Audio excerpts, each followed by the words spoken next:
Hi everyone, welcome to Road to Bethlehem. In the day 20, Tarshish. യോനയോട് ദൈവം നിനവേ പോയി പ്രസംഗിക്കാനാണ് പറഞ്ഞത്. പക്ഷേ യോന വേറെ സ്ഥലത്തേക്ക് ഓടിപ്പോയി. അതിനെപ്പറ്റിയാണ് നമ്മൾ ബൈബിളിൽ റിഫ്ലക്ട് ചെയ്യുന്നത്. ഇന്ന് നമ്മുടെ ഫാമിലി റിഫ്ലക്ട് ചെയ്യേണ്ട ബൈബിൾ വാക്യം യോന 2-ാം അധ്യായം 1 മുതൽ 10 വരെയുള്ള വാക്യങ്ങളാണ്.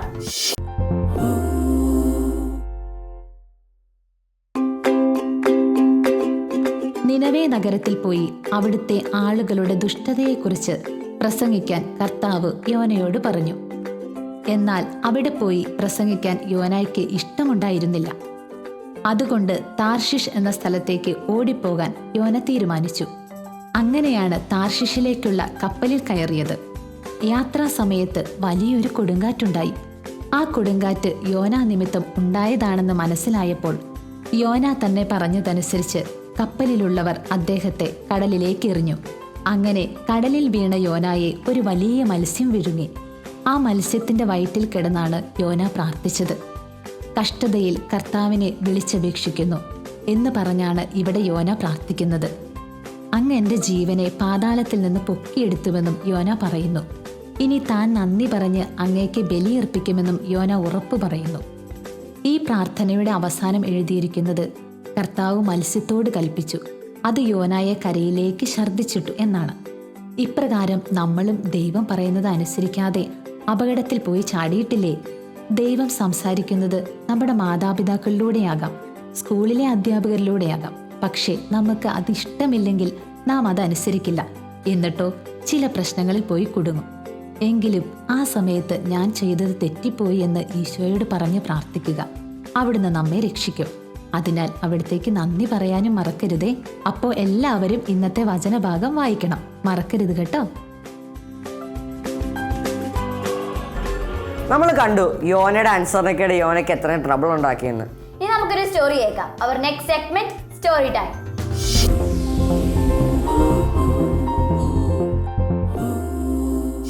ഹായ് കൂട്ടുകാരെ, സ്റ്റോറി ടൈമിലേക്ക് എല്ലാവർക്കും സ്വാഗതം. ഇന്ന് നമ്മൾ എയ്മിയുടെ കഥ കേൾക്കാൻ പോവുകയാണ്. എയ്മി എന്ന് പറഞ്ഞാൽ 6 വയസ്സുള്ളൊരു കൊച്ചുകുട്ടിയാണ്. എയ്മിക്കൊരു രോഗമുണ്ട്, സെറിബ്രൽ പൾസി എന്ന് പറഞ്ഞ രോഗം പിടിപെട്ട്. അപ്പോൾ നമുക്കറിയാം, ആ രോഗമുള്ള കുഞ്ഞുങ്ങൾക്ക് നടക്കാൻ ബുദ്ധിമുട്ടുണ്ടാവും, മൊത്തത്തിൽ വൈകല്യമാണ്. ഇവളുടെ ഒരു പ്രശ്നം എന്തെന്ന് വെച്ചാൽ എല്ലാവരും ഇവളെ കളിയാക്കും. അങ്ങനെ ഇരിക്കുമ്പോൾ അവളുടെ നാട്ടിലൊരു റേഡിയോ സ്റ്റേഷൻ ക്രിസ്മസ് സീസണിൽ ഒരു മത്സരം സംഘടിപ്പിച്ചു. അതായത് ബേബി ജീസസിന് ഒരു ലെറ്റർ എഴുതുക, ഉണ്ണീശോയ്ക്ക് ഒരു കത്ത് എഴുതുക. അപ്പോൾ അതിലേറ്റവും നല്ല കത്തിനെ അവർ സെലക്ട് ചെയ്യും. അപ്പോൾ എല്ലാവരും സ്വാഭാവികമായിട്ടും നല്ല ക്രിസ്മസിന് ഉണ്ണീശോയ്ക്ക് ബർത്ത്ഡേ വിഷ് ചെയ്യും, അല്ലെ ആവശ്യങ്ങൾ പറയും.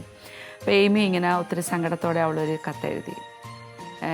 എൻ്റെ ഉണ്ണീശോയെ, ഞാൻ എയ്മിയാണ്, എൻ്റെ രോഗമൊക്കെ നിനക്കറിയാലോ, എന്നെ എല്ലാവരും കളിയാക്കും, എനിക്കൊരു കുഞ്ഞാഗ്രഹമേ ഉള്ളൂ, ആരും കളിയാക്കാത്തൊരു ദിവസം എൻ്റെ ജീവിതത്തിൽ എനിക്ക് വേണം, നീ അത് സാധിച്ചു തരില്ലേ? ഇതായിരുന്നു എയ്മിയുടെ കത്ത്. നമുക്കറിയാം, കുറേ കത്തുകൾ ആ റേഡിയോ സ്റ്റേഷനിലേക്ക് കിട്ടി. അപ്പോൾ അവരിങ്ങനെ ഓരോന്ന് വായിച്ച് കഴിഞ്ഞ് അവർ സെലക്ട് ചെയ്തത് എയ്മിയുടെ ലെറ്ററാണ്. അപ്പോൾ എയ്മിയുടെ ലെറ്റർ അന്നത്തെ റേഡിയോ സ്റ്റേഷനിൽ രാവിലെ തന്നെ വായിച്ചു കഴിഞ്ഞപ്പോഴത്തേക്ക് ധാരാളം ആൾക്കാർ എയ്മിയെക്കുറിച്ച് അറിഞ്ഞു. അപ്പം മീഡിയക്കാർ, ടെലിവിഷൻ, പത്രം, അങ്ങനെ ആളുകൾക്ക് എയ്മിയെ കാണണമെന്ന് തോന്നി. അവർ എയ്മിയെ കണ്ട് സംസാരിച്ചു. അപ്പോൾ എയ്മിയുടെ സ്കൂളിലെല്ലാം ഇത് വാർത്തയായി.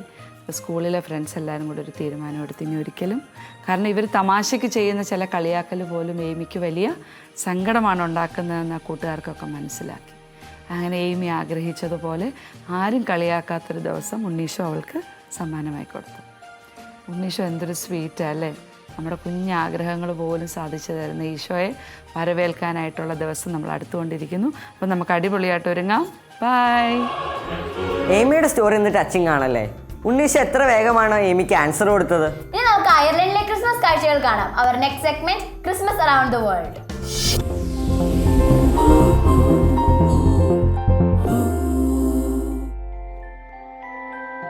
മറ്റെല്ലാ രാജ്യങ്ങളിലെയും പോലെ തന്നെ ക്രിസ്മസ് കാലം വർണ്ണങ്ങളുടെയും ആഘോഷങ്ങളുടെയും കാലമാണ് അയർലൻഡിൽ.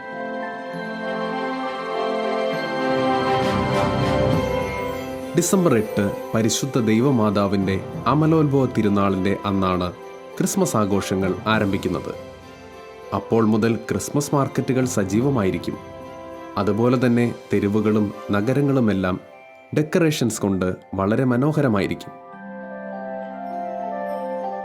ഡിസംബർ 24 മുതൽ ജനുവരി 6 വരെയാണ് അയർലൻഡിലെ വിശ്വാസികൾക്കിടയിലെ പ്രധാനപ്പെട്ട ദിനങ്ങൾ. ക്രിസ്മസ് രാത്രിയിലെ പാതിരാ കുർബാന ഐറിഷുകാർക്ക് വളരെ പ്രധാനപ്പെട്ടതാണ്. കുടുംബം ഒരുമിച്ച് ദിവ്യബലിയിൽ പങ്കെടുക്കുകയും തിരുക്കർമ്മങ്ങൾക്കു ശേഷം ക്രിസ്മസ് ആശംസകൾ നേരാനും ഇവിടുത്തുകാർക്ക് വലിയ താല്പര്യമാണ്. ഡിസംബർ 24 ഐറിഷുകാരുടെ ഇടയിൽ നിലനിൽക്കുന്ന ഒരു പാരമ്പര്യമുണ്ട്. ഇവിടുത്തെ വീടുകളുടെ ജനാലക്കരികിലോ ബാൽക്കണിയിലോ കട്ടികൂടിയ മെഴുകുതിരികൾ കത്തിച്ചു വയ്ക്കുക എന്നത്. ഇങ്ങനെ ചെയ്യുന്നതിന് ഇവർക്കിടയിൽ ഒരു വിശ്വാസമുണ്ട്. ഉണ്ണിമിശിഹായിക്ക് ജന്മം നൽകാൻ ഇടമന്വേഷിക്കുന്ന പരിശുദ്ധ ദൈവമാതാവിനും യൗസേപ്പിതാവിനും സ്വാഗതമരുളുന്ന വെളിച്ചം എന്നാണ് ഈ മെഴുകുതിരിയെ ഐറിഷുകാർ വിശേഷിപ്പിക്കുന്നത്.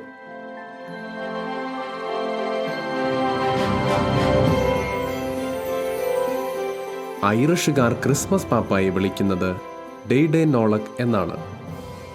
എല്ലായിടത്തെയും പോലെ രാത്രികളിൽ സാന്റ വന്ന് സമ്മാനങ്ങൾ നൽകുമെന്നാണ് ഇവിടുത്തെ കുട്ടികളും വിചാരിക്കുന്നത്. ആളുകൾ തന്നെ സാന്റയുടെ വേഷമിട്ട് വരും. വീടുകളിൽ വന്ന് കതകിൽ മുട്ടി കുട്ടികൾക്ക് സമ്മാനങ്ങൾ നൽകും. ഈ ക്രിസ്മസ് രാത്രികളിൽ കുട്ടികൾ കാത്തിരിക്കും, ഫാദർ ക്രിസ്മസ് വരുന്നതും കാത്ത്. കുട്ടികളെ സംബന്ധിച്ച് വളരെ സന്തോഷത്തിൻ്റെ ദിനങ്ങളാണ് ക്രിസ്മസ് നൽകുന്നത്.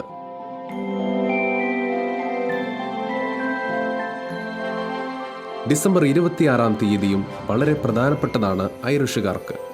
സെയിൻറ്റ് സ്റ്റീഫൻസ് ഡേ ആണ് അന്ന്. അയർലൻഡിലെ പൊതു അവധി ദിനം കൂടെയാണ്. ഡിസംബർ 26 റിപ്പബ്ലിക് ഡേ കൂടിയാണ്.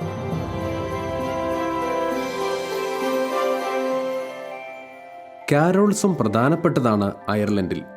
സംഘമായി വീടുകളിൽ പോയി പാട്ടുകൾ പാടും. മിക്ക കരോൾ സംഘങ്ങളും അവർക്ക് കിട്ടുന്ന സംഭാവനകൾ ചാരിറ്റിക്കായാണ് ഉപയോഗിക്കുന്നത്. ക്രിസ്മസ് കേക്കുകൾ അയർലൻഡിൽ വളരെ പ്രശസ്തമാണ്. എല്ലാ വീടുകളിലും കേക്കുകൾ മുറിച്ച് ക്രിസ്മസിന്റെ സന്തോഷം പങ്കുവയ്ക്കും.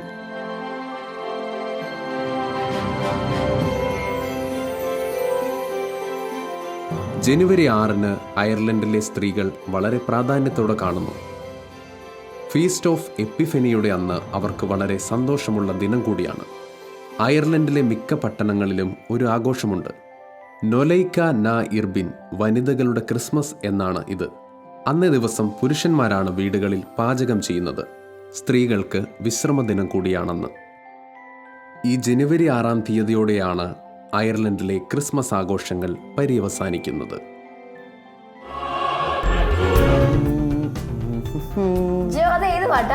ഓ ഹോളി നൈറ്റ്. നല്ല ഫേമസ് സോങ് ആണ്. അതെ, നമ്മുടെ ഇന്നത്തെ സെഗ്മെന്റിൽ ആ പാട്ടാണ്. റോഡ് ടു ബെത്ലഹേമിന്റെ 4th സൺഡേയിലെ അടുത്ത segment carol singing.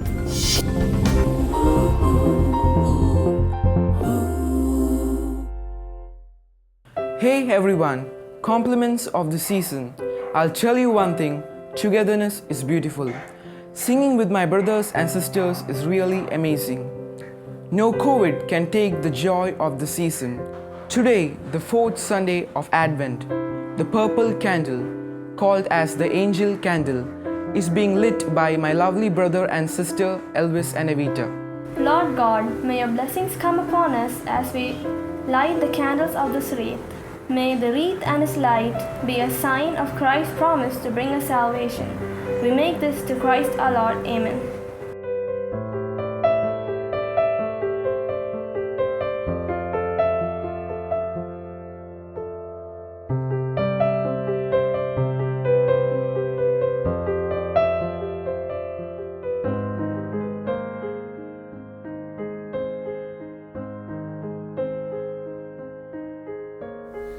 Oh, holy night, the stars are brightly shining.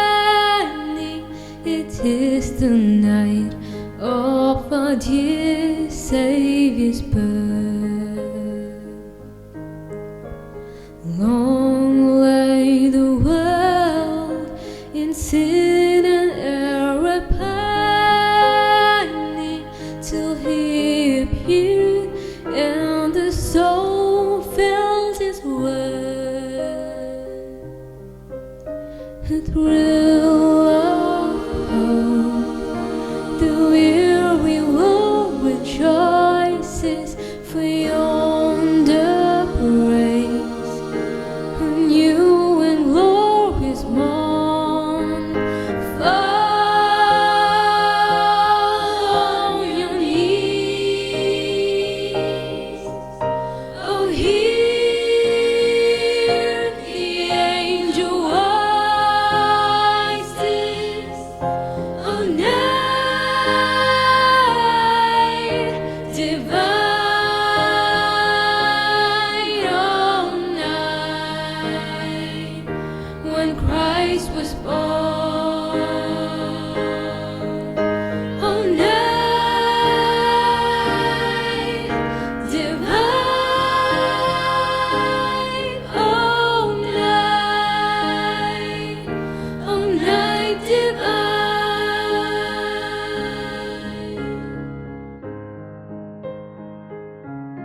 the light of faith nearly beaming with glowing hearts.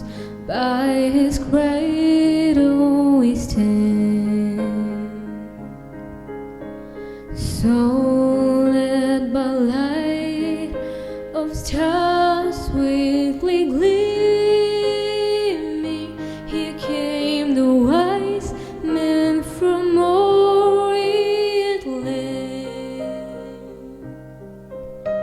A thrill of hope, the weary soul rejoices, for yonder praise a new and glorious morn. Oh, fall on your knees.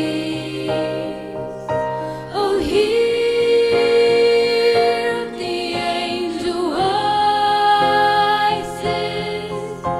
Oh, night divine. Oh, night when Christ was born. Oh, night divine. Oh, night divine.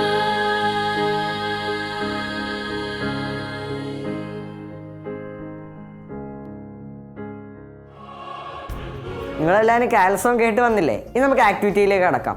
നമ്മുടെ 20-ാം ദിവസം സഞ്ചരിച്ചെത്തിയേക്കുന്നത് താർശിഷിലാണ്. നിങ്ങളെല്ലാവരും റെഡിയല്ലേ chart പേപ്പറും പേനയായിട്ട്? ഞങ്ങൾ mark ചെയ്യാൻ പോവാ. നിങ്ങൾ mark ചെയ്തോ? ബാ.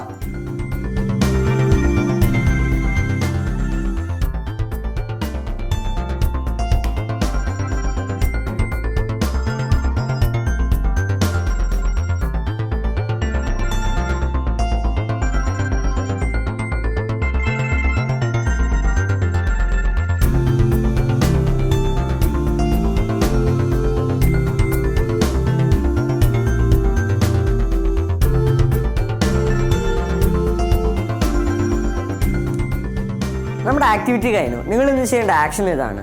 എയ്മിയെ പോലെ ലോകം മുഴുവനും ഉണ്ടാവും ഡിസേബിൾഡായ സങ്കടപ്പെടുന്ന കുട്ടികൾ. നമുക്ക് അവർക്ക് വേണ്ടി ഇന്ന് പ്രാർത്ഥിക്കാം. ഇന്നലെ നൽകിയ ചോദ്യത്തിൻ്റെ ഉത്തരം ഇസ്രായേൽ. ഉത്തരങ്ങൾ അയച്ചവരിൽ നിന്നും തിരഞ്ഞെടുത്ത വിജയി ആഗ്നസ് മേരി മനോ, ജലീബ് അൽ ഷുവൈഖ്, കുവൈറ്റ്. ഉത്തരങ്ങൾ അയച്ച എല്ലാവരെയും ഈശോ അനുഗ്രഹിക്കട്ടെ. ഇന്നത്തെ ക്വസ്റ്റ്യൻ ഇതാണ്: യോന എവിടെ കിടന്നാണ് പ്രാർത്ഥിച്ചത്? ഞാൻ ഒന്നും കൂടി പറയാം. യോന എവിടെ കിടന്നാണ് പ്രാർത്ഥിച്ചത്? ഈ 20 ദിവസത്തിനുള്ളിൽ ധാരാളം പേര് ഉത്തരം അയച്ച് സമ്മാനം നേടുന്നുണ്ട്. നിങ്ങളും വേഗം അയക്കും, നിങ്ങൾക്ക് സമ്മാനം കിട്ടും. ഉത്തരം അയക്കേണ്ട നമ്പർ 9605818881. ഞാൻ ഒന്നും കൂടെ പറയാം, 9605818881. റോഡ് ടു ബെത്ലഹേമിൻ്റെ 20-ാം ദിവസം നമ്മൾ താർശിശി വന്ന് നിൽക്കുവാണ്. നമുക്ക് നാളെ വീണ്ടും ഒരു പുതിയ സ്ഥലമായി കണ്ടുമുട്ടാം. അതുവരേക്കും എല്ലാവർക്കും ബൈ.